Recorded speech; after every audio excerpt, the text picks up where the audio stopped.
परमेश्वर किसी को लेता है, किसी व्यक्ति को लेता है जो खुद को कुछ नहीं समझता, सब लोग उसे बेकार समझते, और उससे कुछ बनाता है। यही तो परमेश्वर को सारी महिमा देता है। यानी अगर आपको लगता है कि आप कुछ नहीं, चिंता ना करें, क्योंकि परमेश्वर की आंखें आप पर है, परमेश्वर की खास कृपा आप पर है। परमेश्वर आपको लेगा और शून्य से कुछ सुंदर बनाएगा और अद्भुत बनाएगा, क्योंकि उसे सारी महिमा मिलेगी। Jesus, we enthrone you.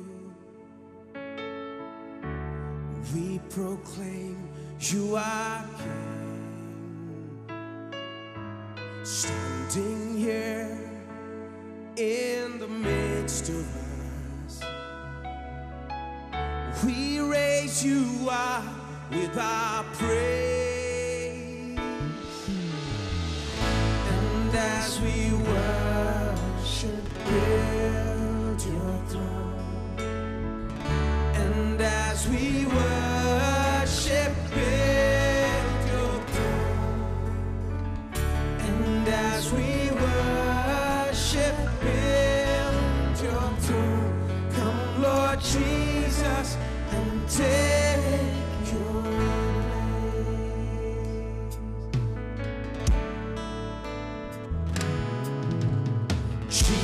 Jesus, we enthrone you. We proclaim you are standing here in the midst of us. We raise you up with our praise. And as we worship, build your throne. And as we worship, build your throne. And as we worship, build your throne. Come, Lord Jesus, and take your. And as we worship, and as we worship, build your throne. And as we worship, build your throne. And as we worship, build your throne. Come, Lord Jesus, and take. See it one more time. As we worship, let's worship Him. And as we worship, build your throne. And as we worship, build your throne. And as we worship, build your throne. Come, Lord Jesus, and take your place.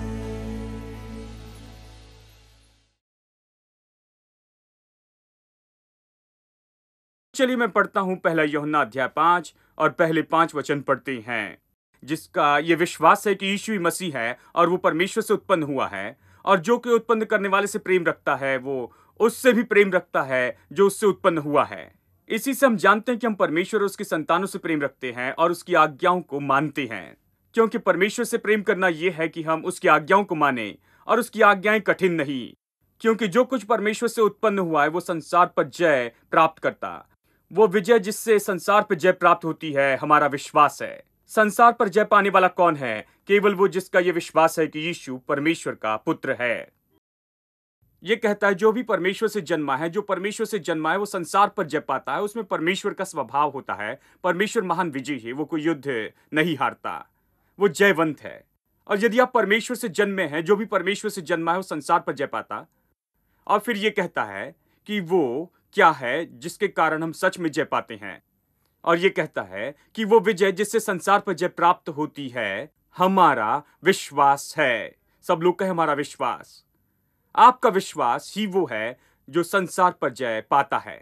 जानते हैं Bible में एक वचन है जो 4 बार दोहराया गया है, पुराने नियम में 1 बार और फिर नए नियम में 3 बार। ये वो विख्यात वचन है जो कहता है धर्मी जन विश्वास से जीवित रहेगा।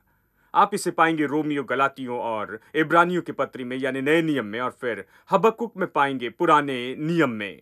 हबक्कुक में ये थोड़ा अलग है। मुझे पता नहीं कि आपने इसे देखा या नहीं। ये कहता है धर्मी जन अपने विश्वास से जीवित रहेगा। कहता है धर्मी जन अपने विश्वास से जीवित रहेगा।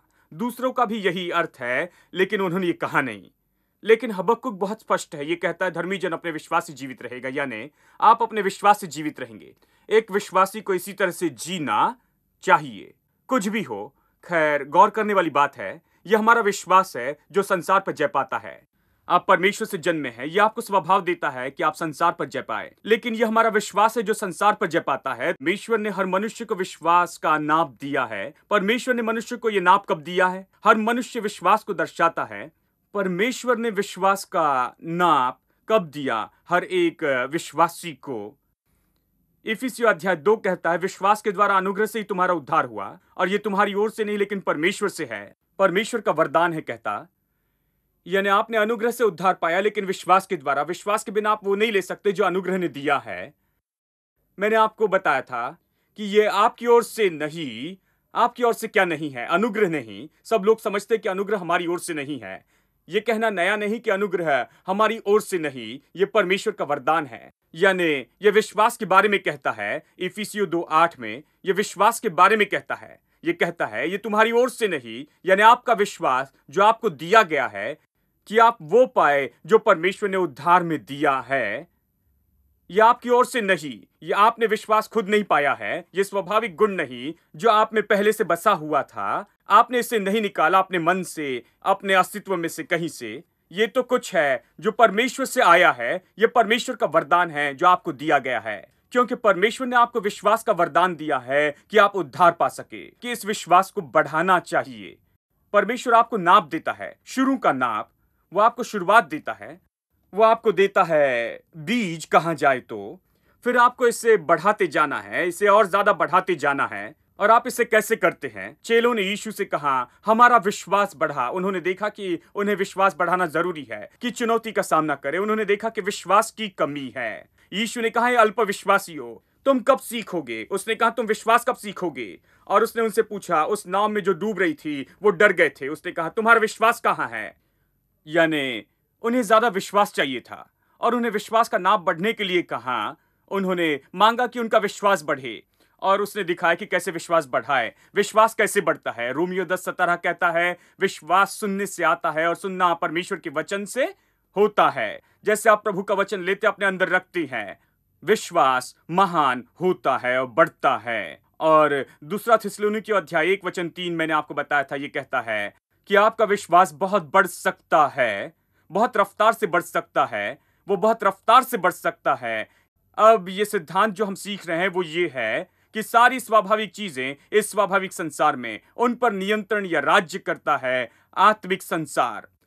अब ये वो चीज है जिस पर विश्वास आधारित है, विश्वास की शिक्षा आधारित है। विश्वास की शिक्षा इस पर है। और यीशु ने क्या सिखाया? मरकुस अध्याय 11 में, जहां उसने अंजीर के पेड़ को श्राप दिया और चेले चकित हो गए थे। अगले दिन यानी 24 घंटे बाद वो ये देखकर चकित हो गए कि पत्ते सूख गए हैं। तो उन्होंने यीशु से कहा, खासकर पतरस ने यीशु से कहा, प्रभु तूने जिस पेड़ को श्राप दिया वो सूख गया।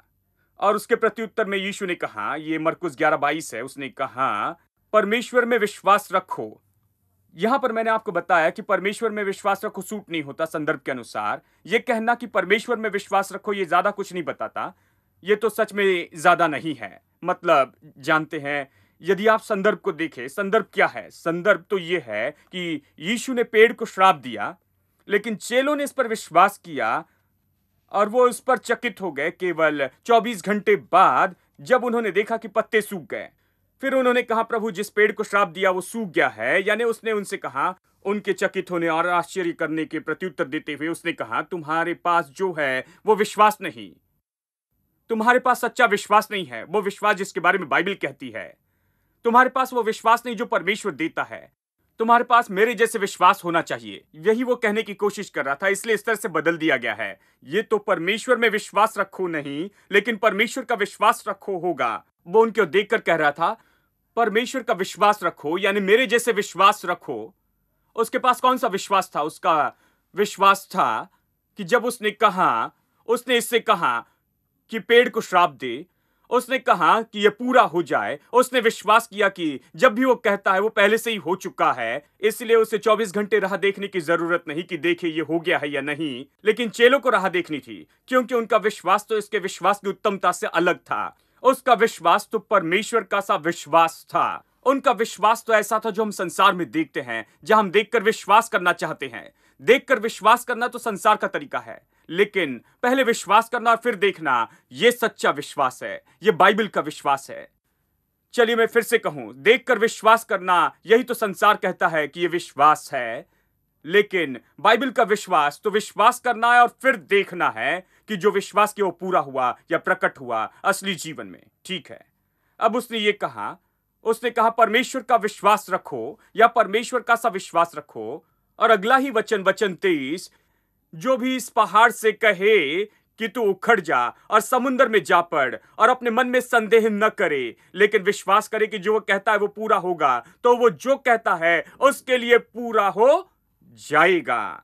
अद्भुत वाक्य है। बहुत से लोगों ने इसे देखा। मुझे याद है, मैंने पढ़ा, बाइबल पढ़ी जब से मैं छोटा था, बहुत छोटा था, जानते हैं। मैंने इसे बार बार पढ़ा और हमेशा इसे छोड़कर आगे चले जाते थे, क्योंकि हमें परेशान करता था। ये क्या है? ये पागल हो गया? वो क्या कह रहा है?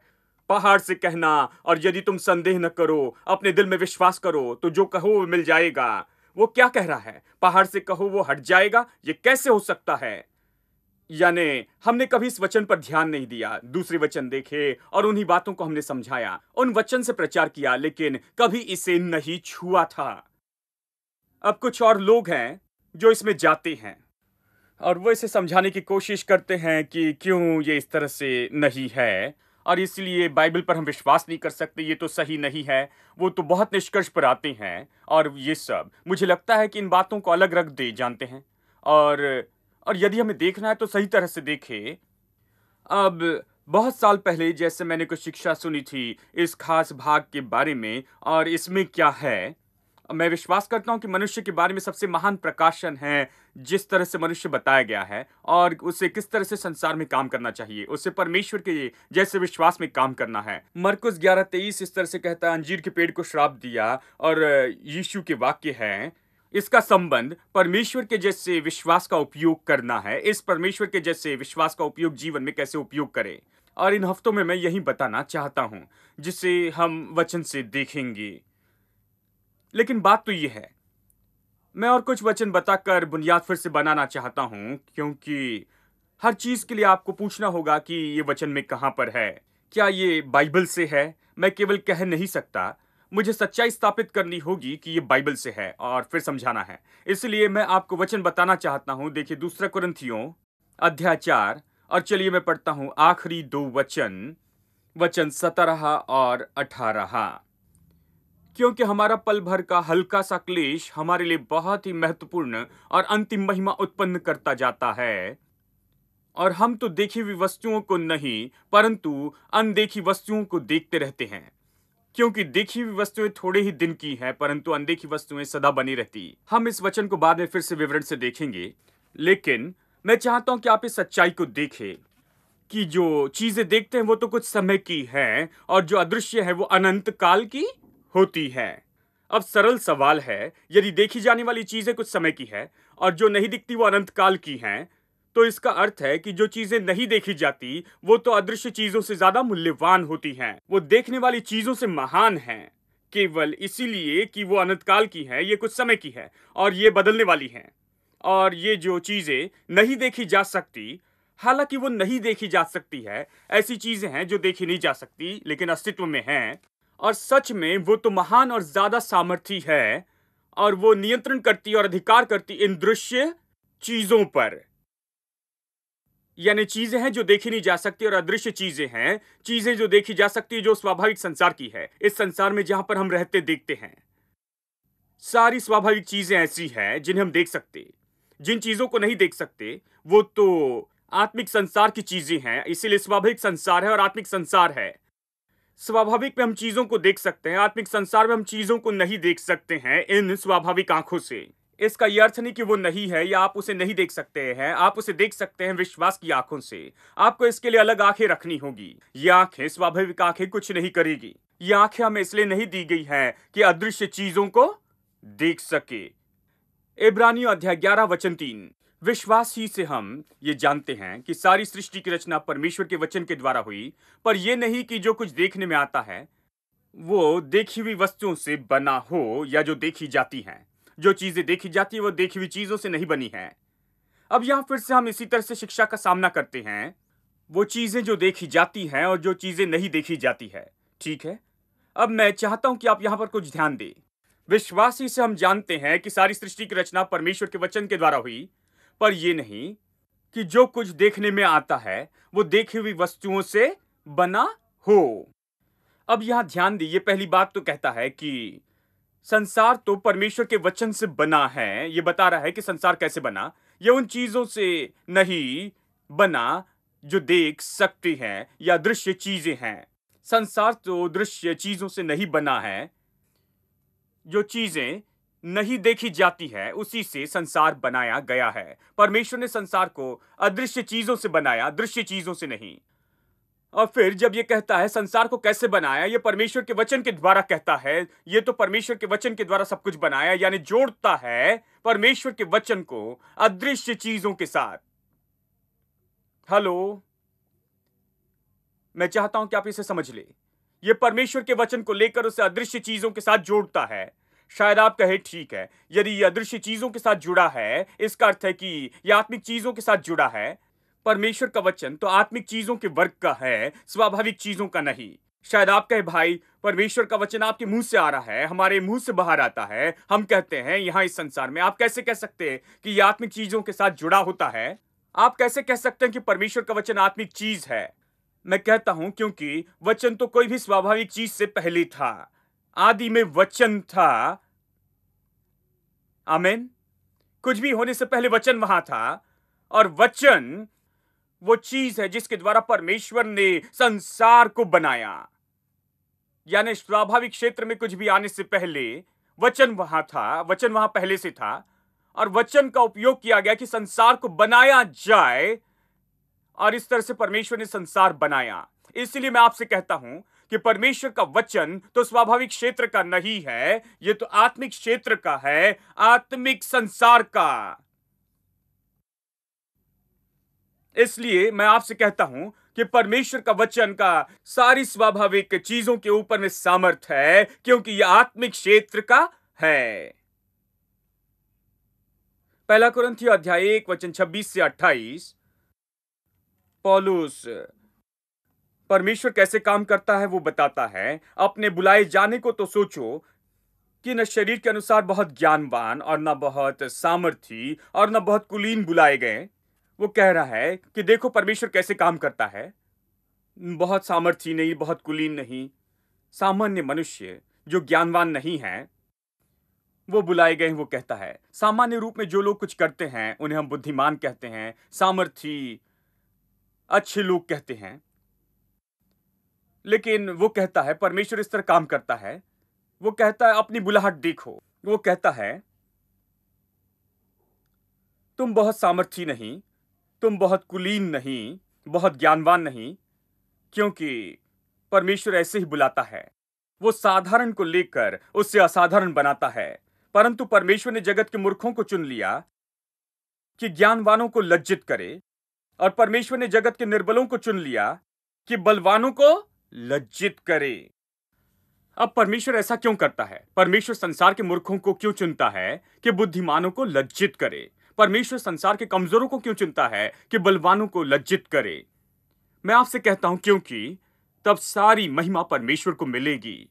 परमेश्वर किसी को लेता है, किसी व्यक्ति को लेता है जो खुद को कुछ नहीं समझता, सब लोग उसे बेकार समझते, और उससे कुछ बनाता है।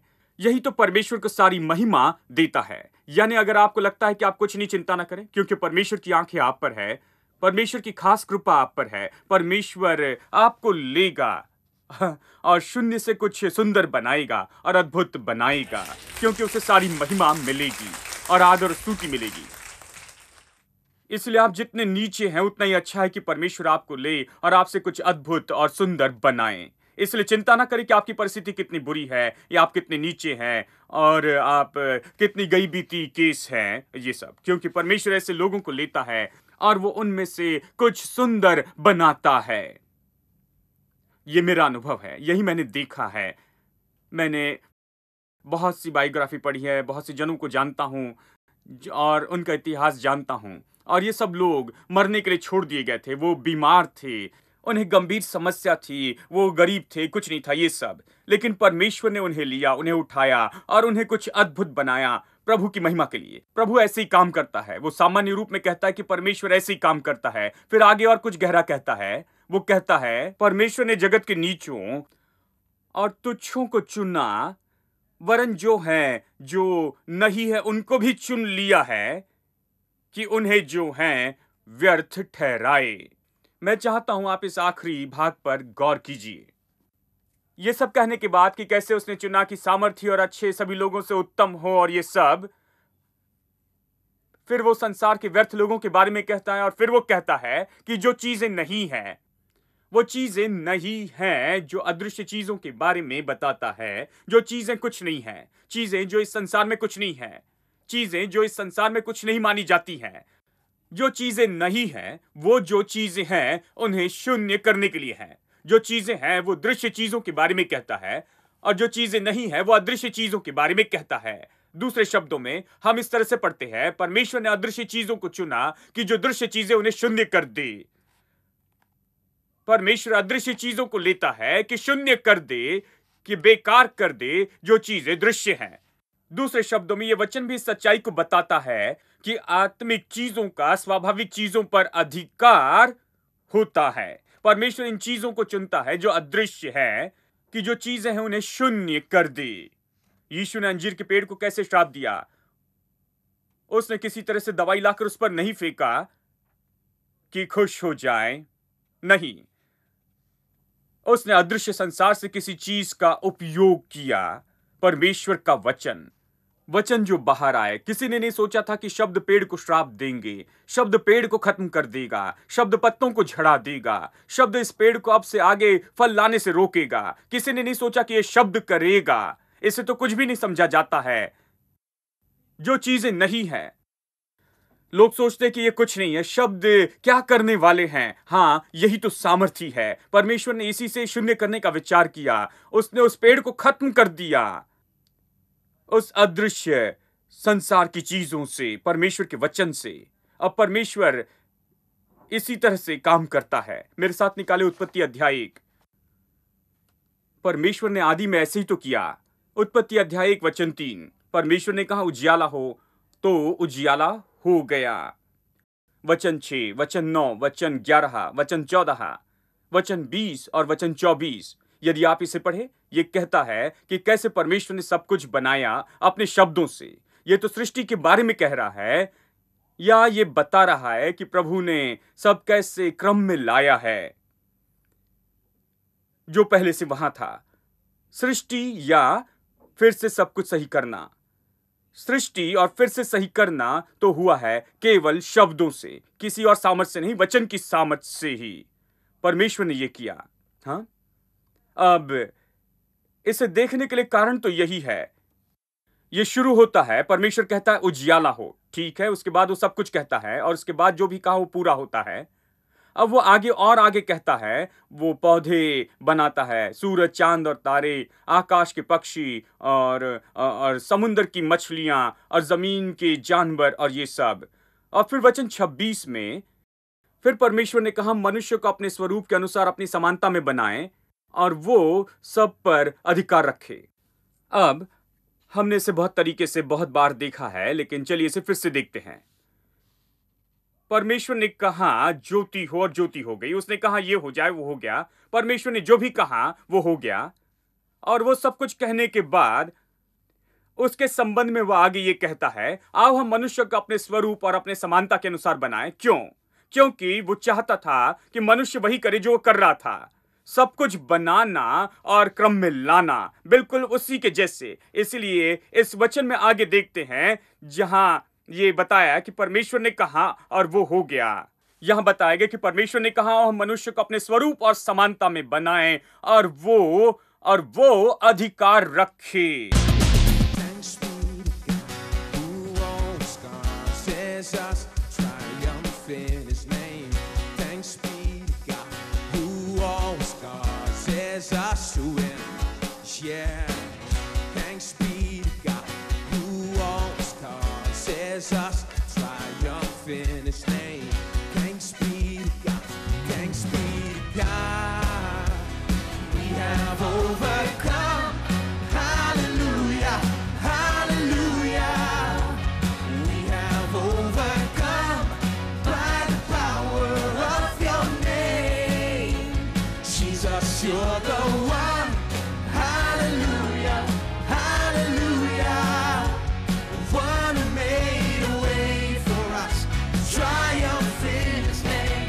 Oh, oh, oh, oh. Oh, oh, oh. Thanks be to God who always causes us to triumph in His name. Thanks be to God who always causes us to win. Yeah. Thanks be to God who always causes us to triumph in His name. Thanks Clap our hands and sing. Thanks be to God. We have overcome. Hallelujah. Hallelujah. We have overcome by the power of your name. Jesus, you're the one. Hallelujah. Hallelujah. The one who made a way for us to triumph in your name.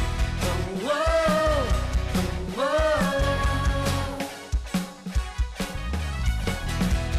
oh, oh, oh.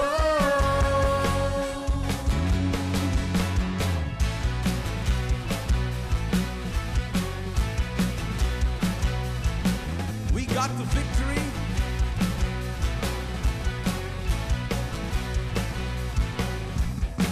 We got the victory. Everything will be alright, alright. We got the victory. Everything will be alright. We're on the winning side. We got the victory. Everything will be alright, alright. We got the victory. Everything will be alright.